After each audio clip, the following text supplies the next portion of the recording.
ये यहाँ पर लग रहा है पानी वाला जो तुम्हारा तर्क भी उचित है। उसमें मैं तुम्हें इन 4 स्थानों के अलावा स्वर्ण धातु में वास करने की अनुमति भी देता तो हूँ। वैसे ही ये आप बड़े कृपालु हैं महाराज, लेकिन आप बहुत अच्छा धन्य 100 हैं। रुपये का इसका पर हेड टिकट था। लेकिन राजा परीक्षित कली की ये चाल समझ न पाए, क्योंकि वह शायद क्षण भर के लिए ये बहुत ही अच्छा लगा यहाँ पर और ये इसके पास एक जगह है हनुमान वाटिका। ये भी बहुत सुंदर जगह है। हनुमान जी के अलग अलग स्वरूप यहाँ पे लग रहे थे। बहुत ही अच्छा लगा यहाँ पर घूमकर। इस समय रात के 11 बज चुके हैं। तो हम सब गए हैं यहाँ पर, लेकिन टेंशन ये है कि हम घर लौट के जाएंगे कैसे, क्योंकि यहाँ से टेम्पो मिलना बहुत मुश्किल था। लेकिन बहरहाल तो हम इस जगह को एंजॉय कर रहे थे। ये देखिए कितने सुंदर सुंदर यहाँ पे हनुमान जी के स्वरूप लगे हुए हैं। यहाँ पे हमने परिक्रमा, ये परिक्रमा हम आ गए। यहाँ पे परिक्रमा भी हमने करी। यहाँ मेरे बहनोई, उनके बच्चे, मेरी भाई भावज, उनके बच्चे और मैं और मेरे बच्चे आए हुए हैं। और बहुत ही यहाँ पे सब बच्चों ने एंजॉय किया।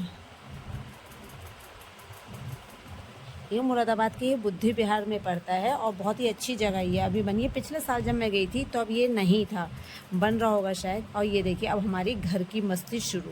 सब बच्चे आपस में मिल गए, जहाँ जिसको जगह मिली, जो जिसका मेल खाया सब उसके साथ लगे पड़े हैं। भाई बहन आपस में, ये जो भाई बहन आपस में जब मिलते हैं ना तो वास्तव में लगता नहीं है कि सालों बाद मिल रहे हैं। ये देखिए कैसे इनकी मस्ती शुरू हो रही है, खाने पीने में, हर चीज़ में। बहनें आपस में, भाई आपस में मिल गए हैं। और ये मामी और मामा देखिए कैसे खातिरदारी करने में लगे पड़े हैं। ये मेरी दीदी और जीजा जी हैं, जो भी अपने क्या नाम है खातिरदारी करवाने के बहुत खुश हो रहे हैं। हालांकि मैं भी बहुत खुश हूँ। ये देखिए हमारी नाइट मस्ती है। इस समय रात के 2:30-3 बज रहे हैं और उनके मामा मामी और हम सब बच्चों के साथ लगे पड़े। ये बच्चों का मस्ती टाइम होता है जो यहाँ पर आके चीज़ों को कर सकते हैं, क्योंकि घर पे तो सिर्फ पढ़ाई, सोना और काम, होमवर्क और ट्यूशन यही सब रहते हैं। ये देखिए कैसे मस्ती। और ये मेरे छोटे से बड़े तक सब एक ही दिमाग के और एक ही काम के हुए पड़े हैं। और बस ये उनकी मस्ती देखिए। मामा को भी ऐसे घेर कर पड़े हैं भांजे, जैसे मामा नहीं इनके दोस्त हों। ये देखिए अब आ गया मेरे जाने का समय। 5 दिन 6 दिन कैसे बीत गए पता ही नहीं चला।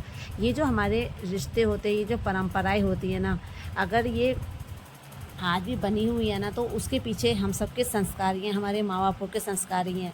ये बहन भाइयों का प्यार, ये मीठी मीठी तकरार, ये रूठना मनाना, ये सब बहुत ही अच्छा है। और इससे प्यार भी जीवित रहता है, संस्कार भी, सम्मान भी, सब कुछ जीवित रहता है। ये देखिए मेरा भाई मेरा टीका करके, मेरे हस्बैंड का टीका कर रहा है, मेरे बच्चों का टीका करके हमें अपने घर से विदा दे रहा है। हालांकि बहुत ही चेहरों पे सबके मुस्कानें हंसती है, लेकिन दिलों में सबके ही दुख है। ये चाह रहे हम रुक जाएं, मैं भी चाह रही हूँ मैं रुक जाऊँ, लेकिन देखिए कुछ घर की ऐसी वो होती है ना, बंदिशें कह लीजिए या ज़रूरतें कह लीजिए, कि हम ऐसे रुक भी नहीं सकते। और वैसे भी अगर रुक जाए ना तो ये प्यार सम्मान नहीं बना रह सकता। ये तो बस ये होता है ना कि आइए सम्मान के साथ आइए, सम्मान के साथ जाइए। आजकल रिश्ते इतना भी निभ जाने के बहुत होते हैं और हमारे निभ रहे हैं। बस मुझे भगवान से यही आशीर्वाद चाहिए कि आगे तक मिलते रहिए। देखिए मेरी भाभी अभी तो हंस रही है, लेकिन जब मैं घर बिल्कुल हमारे जाने का समय आ जाएगा ना तो ये हम हर बार ये रोना शुरू कर देते हैं। मुझे यकीन है पक्की इस बार भी रोएगी जरूर। बहुत अच्छा है। हम लोग यहाँ पर अपनी उम्र फिर वही बचपन में रहते हैं, वही मीठी मीठी तकरार लड़ाई शुरू हो जाती है।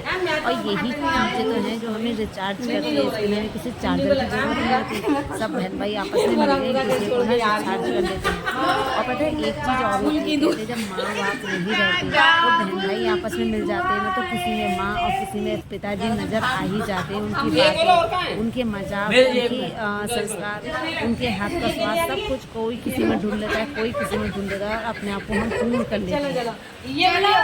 यही सारी खुशियाँ, सारा प्यार, ये सारी यादें सब समेट कर अपने घर पर। और यही सोचते कि फिर जल्दी से कोई ऐसा तीज, कोई ऐसा त्यौहार या इनके यहाँ से कोई बुलावा आए, फिर मैं अपने मायके में खींची चली जाऊँ। ये जो खिंचाव वो हमेशा बना रहता है और उसके पीछे बहुत बड़ा राज है। ये प्यार खिंचाव में क्यों है पता है कि ये इसलिए है क्योंकि हमारे भाई और भावज हमें प्यार देते हैं, सम्मान देते हैं।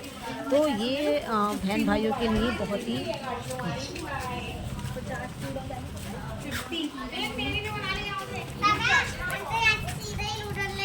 पहले नानी आती थी ऐसे बालकनी में। ये बहन भाइयों के लिए बहुत ही जरूरी भी होता है इतना प्यार और सम्मान देना। अरे पूजा ऐसे थोड़ी ना होता है, जो ठंड गर्मी हो रही है अंकुश से लेकर जाते हैं। अंकुश ले जाते हैं, रोक जब खराब करोगी जाओ ऐसे। और ये देखिए मैंने कहा था ना मेरी भावज रोती जरूर है, ये देखिए उसका रोने का शगुन हो गया। उसकी रोने पे हंसी आती है, लेकिन मन में ये विचार भी आता है कि आज के समय में हम ननद भाभी का रिश्ता बिल्कुल बहनों जैसा है, ये सोच के बहुत अच्छा लगता है।